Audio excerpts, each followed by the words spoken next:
ओम शांति। आगे हमने देखा कि हम जो बोलते हैं, जो सोचते हैं, वैसा ही वातावरण बनता है और सबसे पहले वो हमें इफेक्ट करता है। तो बताया कि भाई मेडिटेशन सीखने की विधि या मेडिटेशन सीखने से पहले हमें अपने मन को सही दिशा देनी पड़ेगी। तो आज लोग बोलते हैं कि बहुत डिप्रेशन हो गया है, हम क्या करें, बार बार कौन से थॉट भी कौन से आते हैं, तो एक ही विचार आता है लोगों को। तो आज के वातावरण में और स्पेशली हम देखें ये जो बीमारी फैली हुई है, तो उस बीमारी के कारण लोग बार बार यही सोचते हैं क्या होगा, या फिर कुछ भी थोड़ा सा भी होता है तो वो जो सुना है ना बार बार या फिर जो पढ़ा है वही मन पे आने लगता है। और वो आने के कारण लोग इतना डर जाते हैं, लोग इतना चिंता करने लग जाते हैं और बार बार एक ही थॉट कि भाई हल्का सा भी थोड़ा सा भी बुखार आया या कुछ भी हुआ तो सोचते लगते क्या वही तो सिम्टम्स नहीं है। तो उसके कारण लोग इतना डिप्रेशन में चले गए हैं।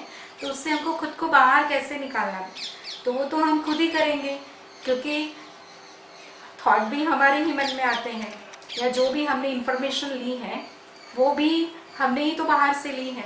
अब उस इंफॉर्मेशन को हम कैसे, दबाना भी नहीं है मन के विचारों को, लेकिन हम उनको कैसे हमको डिलीट करना है। तो कहते हैं ना कि जैसे फ़ोन की मेमोरी भी फुल हो जाती है तो क्या कहते हैं कि भाई उसको डिलीट करना है, और जब डिलीट करेंगे तो अच्छी मेमोरी भरेगी।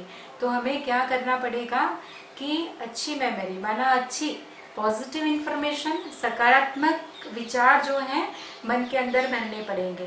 तो जैसे हम देखें कि ब्रह्मा कुमारी इसके अंदर सवेरे सवेरे आधा घंटा हम रोज डेली, जैसे बताया कि स्पिरिचुअल थॉट हम डेली आधा घंटा पढ़ते हैं और सुनते भी हैं। तो उससे क्या होगा कि पूरा दिन वही थॉट चलेंगे। और ज़्यादातर हम देखें कि बाहर की जो भी हमारे से रिलेटेड नहीं है या फिर जो बातें हमको डिस्टर्ब करती है बार बार, उन बातों को हम अवॉइड करें, या फिर वैसे न्यूज़ हम बार बार ना देखें या फिर ना सुने ना पढ़े। तो क्या होगा, कई बार हम क्या करते हैं कि व्हाट्सएप मैसेज कोई भी आया तो हमने पढ़ा, दूसरों को फॉरवर्ड किया। तो पहले हमने पढ़ा, वो ऊर्जा वातावरण में गई, दूसरों को फॉरवर्ड किया, उन लोगों ने आगे फॉरवर्ड किया, तो मैसेज फॉरवर्ड होता जाता है, साथ साथ में क्या होता है, ऊर्जा भी वातावरण में फॉरवर्ड होती रहती है। तो हमें क्या करना है, सबसे पहले खुद से ही स्टॉप करना पड़ेगा। तो वो कैसे होगा, तो पॉजिटिव इन्फॉर्मेशन सवेरे सवेरे देना है। तो उसके पहले हम देखें कि आजकल लोग क्या करते हैं, हर एक के अलग अलग तरीके हैं मेडिटेशन करने के। तो हम जो सिखाते हैं, आज हम जो सिखाएंगे वो राजयोग मेडिटेशन। तो राजयोग माना क्या, तो राज योग, योग माना कनेक्शन, संबंध, मिलन, और राज माना स्वयं की कर्मेंद्रियों पर राज करना है, जिसको कहते हैं सेल्फ कंट्रोलिंग पावर। दूसरों को तो हम बहुत ही अच्छे से कंट्रोल कर सकते हैं, या फिर जैसे कहे कि कईयों को प्यार से कंट्रोल करते हैं, और जो नहीं मानते उसको गुस्से से भी कोई कंट्रोल करना प्रयास तो करता ही रहता है। तो दूसरों को कंट्रोल करना हमारे लिए, हमारी बस की बात नहीं है। लेकिन राजयोग मेडिटेशन वो है कि पहले स्वयं की कर्म इंद्रियों के राजा बनना है, स्वयं के ऊपर राज करना है कि मुझे क्या सोचना है। जैसे हम देखते हैं ना फिजिकल फिटनेस के लिए कि मुझे क्या खाना है, मेरी बॉडी के लिए, मेरे हेल्थ के लिए क्या ज़रूरी है, तो वो हम बहुत ध्यान देते हैं। तो सेम थिंग हमारे मन को या डिप्रेशन से बाहर निकलने के लिए मुझे कौन से थॉट अंदर जाने देने हैं या कौन से न्यूज़ अंदर जाने देने हैं, वो हम तय करेंगे। तो राजयोग मेडिटेशन माना ही क्या, तो उसको राजयोग मेडिटेशन क्यों कहा गया है कि आत्मा का परमात्मा के साथ जब कनेक्शन होता है, संबंध जुड़ता है, तो इसीलिए उसको राजयोग मेडिटेशन कहते हैं। और योग, तो योग माना जैसे कहते हैं कि योग तो आज हर कोई करता है। तो योग का अर्थ ही है मिलन या फिर याद, तो सहज शब्दों में कहेंगे याद, तो याद तो हम बहुत लोगों को करते हैं। जैसे हम कहते हैं ना कि हम बात कर रहे थे किसी से, कौन गया यहाँ से, तो बोले पता नहीं। हम इतना उनकी बातों में इतना लीन हो जाते हैं। या फिर जैसे कहते हैं कि हम किसी की कोई बात याद आ जाती है, उसी बातों में अगर हमने भोजन भी कर लिया तो भोजन में नमक कम है या ज़्यादा है वो कोई भी ध्यान नहीं रहेगा, क्योंकि हमारा कनेक्शन कहीं कहीं और जुड़ा हुआ है। तो उसी रीति से राजयोग मेडिटेशन माना आत्मा का परमात्मा के साथ कनेक्शन। तो उसकी प्रॉपर विधि, तो जैसे बताया आपको कि हम कई लोग माना बहुत सारे लोग मेडिटेशन करते हैं।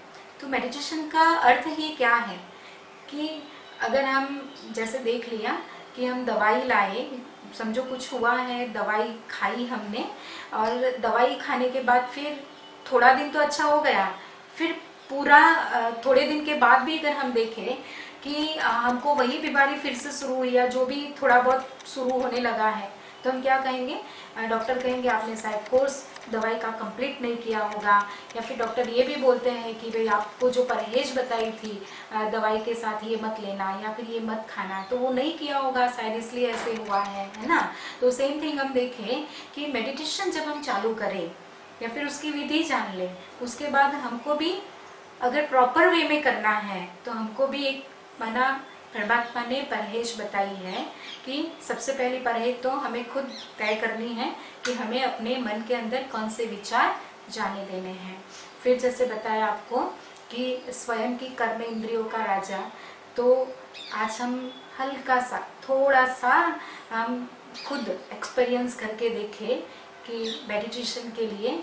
तो आज हम अपने मन को एक थॉट देंगे और वो कहेंगे कि पूरा दिन तो आपको याद आए ना आए, लेकिन हर घंटे के अंदर या फिर दिन में जितनी बार भी आपको याद आए, 4 या 5 बार, तो वो आज हम करेंगे। तो हम सबसे पहले देखें कि मन को शांत करके या फिर आंखें बंद करके हम 2 मिनट बैठेंगे और मन को एक विचार देंगे, पॉजिटिव सकारात्मक विचार देंगे। और उसी विचारों में, क्योंकि ज़्यादातर डर बहुत है ना, तो पहले अपना सुरक्षा कवच खुद को कैसे बनाना है वो हम देखेंगे।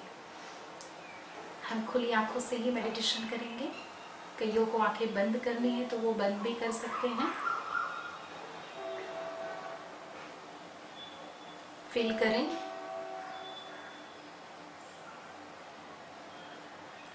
कि मैं एक आत्मा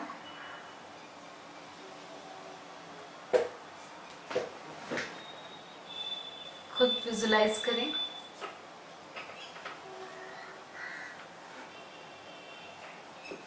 एक प्रकाश के कार्ब में हूं, मेरे चारों ओर वाइट ओरा बन चुका है और उसी वाइट ओरा के अंदर मैं आत्मा बाह्य परिस्थितियों के प्रभाव से, बाह्य घटनाओं के प्रभाव से संपूर्ण सुरक्षित हूं।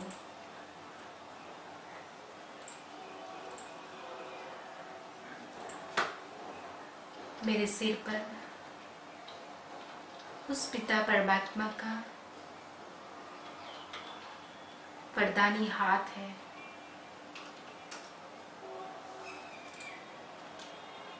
उस पिता परमात्मा के वरदानी हाथ के नीचे मैं आत्मा संपूर्ण हेल्दी और सुरक्षित हूँ। स्वयं परमात्मा का हाथ मेरे मस्तक पर, मेरा मन एकदम शांत हो गया।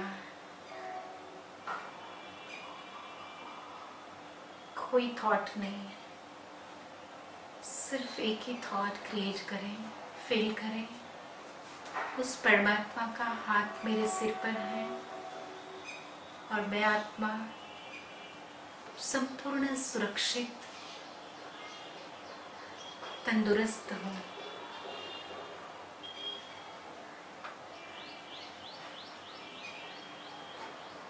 ओम शांति।